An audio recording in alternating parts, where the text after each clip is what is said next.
Pemirsa, Kejaksaan Agung dinilai menyembunyikan kasus salah kelola dalam pemberian kredit oleh PT PANN Pembiayaan Maritim yang sebelumnya dikenal dengan nama PT PAN Multifinance yang nilainya mencapai 1,3 triliun rupiah. Dalam kasus itu PT PAN memberikan kredit pembiayaan dan talangan sebesar 1,3 triliun rupiah kepada PT Meranti Maritim dan PT Meranti Bahari.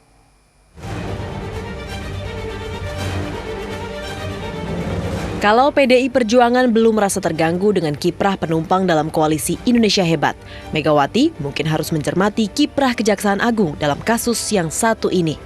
Seolah menyembunyikan proses hukum dari publik, ada kasus besar yang sebenarnya sudah masuk dalam daftar kasus di Kejaksaan Agung. Nilainya pun tak tanggung-tanggung, mencapai 1,3 triliun rupiah. Potensi kerugian negara itu diduga terjadi karena salah kelola dalam pemberian kredit oleh PT PAN Pembiayaan Maritim yang sebelumnya dikenal dengan nama PT PAN Multifinance.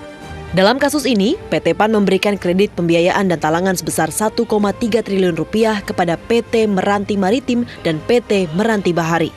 Jadi semua pinjaman dari BUMN yang namanya PAN Maritim kepada Meranti Group itu pihak Meranti tidak sanggup membayarnya. Ada tindakan melawan hukum. Perlu diungkap motif persekongkolan di balik pemberian dana talangan terhadap perusahaan.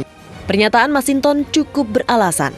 Pasalnya ada skenario yang akan membelokkan kasus PT PAN Pembiayaan Maritim itu ke ranah perdata. Apakah Jaksa Agung sendiri tahu tentang kasus ini? Kami sudah informasikan ke beliau. Ini kan selama ini kan belum sesuatu yang menarik ibaratnya. Sebagai Jaksa Agung Muda Pidana Khusus, Arminsyah sudah melakukan tugasnya berkoordinasi dengan Jaksa Agung. Namun, tampaknya Arminsyah belum menyadari reaksi Jaksa Agung terkait laporannya bukan karena persoalan ketertarikan HM Prasetyo terhadap kasus PT PAN Pembiayaan Maritim. Bila Arminsyah cermat, Komisaris PT PAN Pembiayaan Maritim pada saat memberikan pinjaman kepada PT Meranti Group adalah Tejo Edi Purdijatno. Bila belum banyak yang tahu, Tejo, Edi, dan HM Prasetyo adalah kader Partai Nasdem. Partai Nasdem lah yang mengusung Tejo Edi sebagai Menko Polhukam dan Prasetyo menjadi Jaksa Agung. Pertanyaannya, mungkinkah Prasetyo akan menangani kasus PT PAN Pembiayaan Maritim hingga tuntas? Mari kita kawal bersama. Tim MNC Media melaporkan.